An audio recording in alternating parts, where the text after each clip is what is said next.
The story of Rome's conquest of Greece is one of the most significant chapters in world history. It is a tale that has fascinated historians and scholars for centuries, a narrative filled with drama, strategy, and the clash of two great civilizations. It is a tale of two giants, each representing distinct cultures, military prowess, and political systems. Greece, with its rich heritage of democracy and philosophy, stood in stark contrast to Rome's disciplined military and burgeoning republic.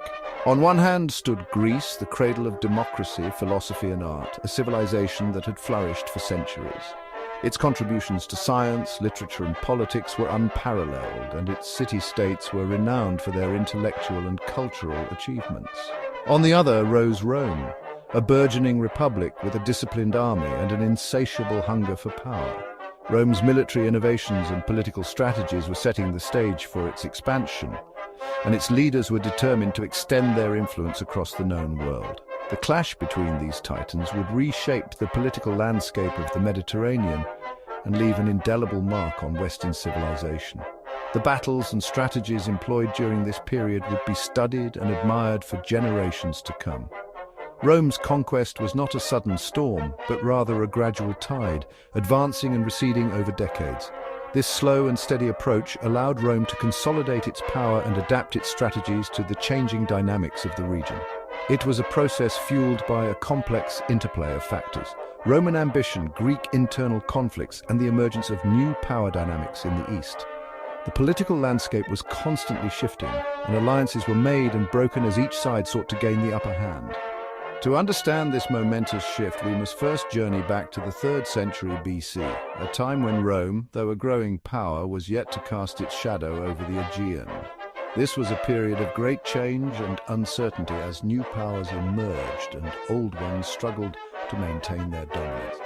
This was an era when Greece, though past its golden age, remained a land of independent city-states, often embroiled in conflict with one another. These internal divisions would prove to be both a strength and a weakness as they faced the growing threat from Rome. The once mighty Athenian Empire had long crumbled, replaced by powerful kingdoms like Macedon in the north and the Seleucid Empire in the east. These new powers were ambitious and sought to expand their territories, often coming into conflict with one another. These kingdoms, vying for dominance, would become embroiled in Rome's rise, ultimately paving the way for the Roman legions to march across Greece. The stage was set for a series of conflicts that would determine the future of the Mediterranean world. The stage was set for a clash of civilizations, a collision that would decide the fate of the Mediterranean world. The stakes were high, and the outcome would shape the course of history for centuries to come.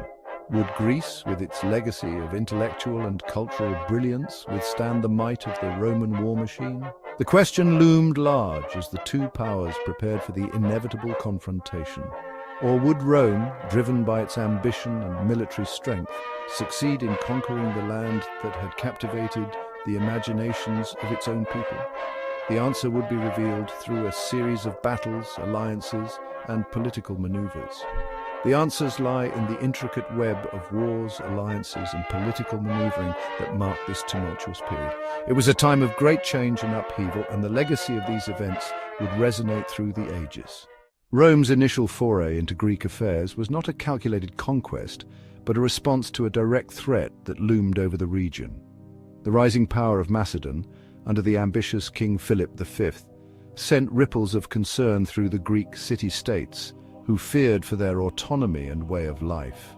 Philip, harboring dreams of uniting Greece under his banner, posed a significant threat to the fragile balance of power in the region, which had long been maintained through a delicate network of alliances and rivalries. Alarmed by Philip's growing influence and military ambitions, several Greek cities, including the influential city-state of Athens, appealed to Rome for help, seeking a powerful ally to counter Macedon's dominance. This plea presented Rome with both a challenge and an opportunity. The Roman Senate, always keen on expanding their influence, saw this as a chance to extend their reach into the Greek world. While intervening in Greek affairs meant extending their reach across the Adriatic Sea, it also offered a chance to check Macedonian power and establish a foothold in the strategically important region, which was rich in resources and culture. Rome, never one to shy away from a strategic advantage, responded decisively. The Senate quickly mobilized their forces, preparing for a campaign that would change the course of history. In 215 BC, they forged an alliance with the Aetolian League, a confederation of Greek city-states opposed to Macedon. This alliance was crucial as it provided Rome with local support and knowledge of the terrain. This alliance marked the beginning of Rome's direct involvement in Greek politics and set the stage for the series of conflicts known as the Macedonian Wars, which would span several decades. The early encounters between Rome and Macedon were characterized by a mixture of military clashes and diplomatic maneuvering. Both sides sought to outwit and outmaneuver each other, leading to a complex and protracted struggle. Rome, though initially focused on its wars against Carthage, gradually increased its presence in Greece. The Punic Wars had honed their military skills, making them a formidable force in any theater of war.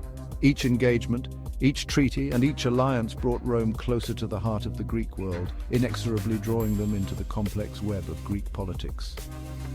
The stage was set for a new era of Roman dominance in the Mediterranean. While Rome grappled with the Macedonian threat, a new player emerged in the Adriatic Sea, disrupting trade and threatening Roman interests. The Illyrians, a group of tribes inhabiting the western Balkan coast, had gained notoriety for their piracy. Their raids on Roman merchant ships, coupled with the Illyrian queen Tutor's defiance of Roman demands, forced Rome to turn its attention westward.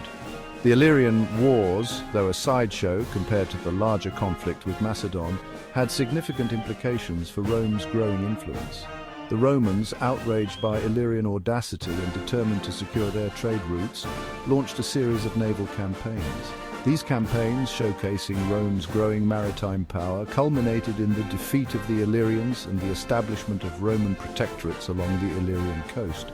The subjugation of the Illyrians had a two-pronged effect.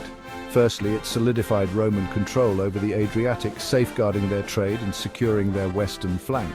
Secondly, and perhaps more importantly, it brought Roman legions in close proximity to Greece. This proximity, while initially intended to address the Illyrian threat, would have lasting consequences, enabling Rome to respond swiftly and decisively to future events unfolding in the Greek world.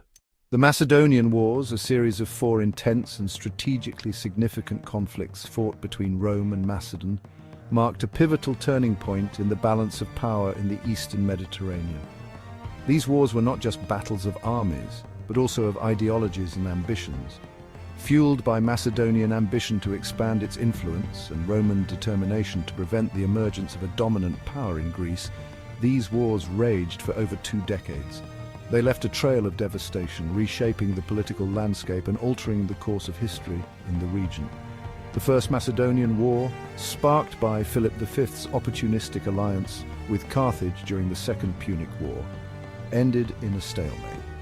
Despite the lack of a decisive victory, it revealed Rome's willingness to project its power across the Adriatic Sea and laid the groundwork for future, more decisive conflicts.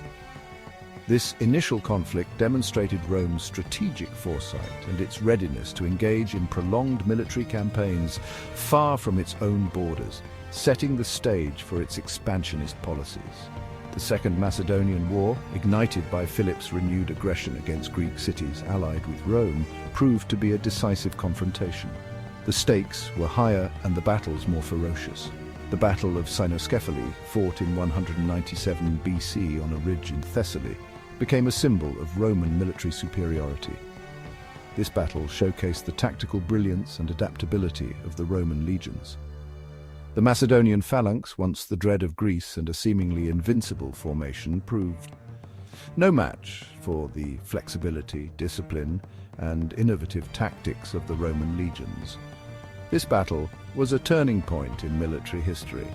Philip's defeat shattered Macedonian dominance, forcing him to accept Roman terms and acknowledge their growing influence in Greek affairs. This marked the beginning of the end for Macedonian power.